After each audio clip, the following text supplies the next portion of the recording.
September నెలలో నందమూరి వారి జాతర షురు అవనుంది. ఒకే నెలలో 2 తరాల హీరోలకు సంబంధించిన 3 సెలబ్రేషన్స్ జరగనున్నాయి. అయితే ముందుగా ఈ సెలబ్రేషన్స్ ను నటసింహం బాలయ్య స్టార్ట్ చేయనున్నాడు. తాను ఇండస్ట్రీకి వచ్చి 50 ఏళ్లు పూర్తి చేసుకున్న సందర్భంగా ఫిలిం ఇండస్ట్రీ బాలయ్యను ఘనంగా సన్మానించనుంది. ఎంతో కన్నుల పండుగగా జరగనున్న ఈ వేడుకకు కేవలం టాలీవుడ్ నుంచే కాకుండా ఇతర ఫిలిం ఇండస్ట్రీస్ నుంచి కూడా బడా హీరోలు అటెండ్ అవ్వనున్నారు. మరోవైపు ఇదే నెలలో యంగ్ టైగర్ ఎన్టీఆర్, నందమూరి మోక్షజ్ఞ సినిమాలకు సంబంధించి కూడా కొత్త సినిమా అప్డేట్స్ రానున్నాయి.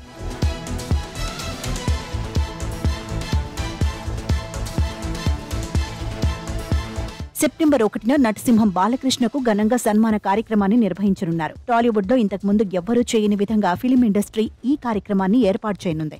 అయితే రాజకీయ నాయకులతో పాటు మరీ ముఖ్యంగా యంగ్ టైగర్ ఎన్టీఆర్ సైతం ఈ వేడుకకు హాజరు కానున్నట్టు తెలుస్తోంది. సెప్టెంబర్ 6న నందమూరి మోక్షజ్ఞ పుట్టినరోజు. అయితే అదే రోజు నందమూరి 3వ తరం హీరోగా మోక్షజ్ఞ ఫిలిం ఇండస్ట్రీలోకి అడుగు పెట్టబోతున్నాడు. హనుమాన్ సినిమాను తెరకెక్కించిన ప్రశాంత్ వర్మ మోక్షజ్ఞ మొదటి సినిమాకు డైరెక్షన్ చేయనున్నాడు.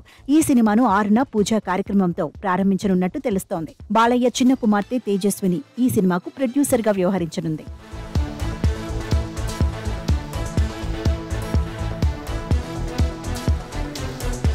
ఇదిలా ఉండగా RRR తర్వాత యంగ్ టైగర్ ఎన్టీఆర్ నటిస్తున్న సినిమా కావడంతో దేవరపై కూడా వరల్డ్ వైడ్ గా ఎన్నో ఎక్స్పెక్టేషన్స్ ఉన్నాయి. ఇప్పటికే రిలీజ్ అయిన దేవర గ్లిమ్స్ లో ఆకాశాన్ని నేలను కలిపే వానవిల్లులా నెత్తుట్టి సముద్రపు ఒడ్డున శత్రువుపై ఊచకోతను మొదలుపెట్టాడు యంగ్ టైగర్ ఎన్టీఆర్. ఇక సాంగ్స్ గురించి చెప్పనవసరమే లేదు.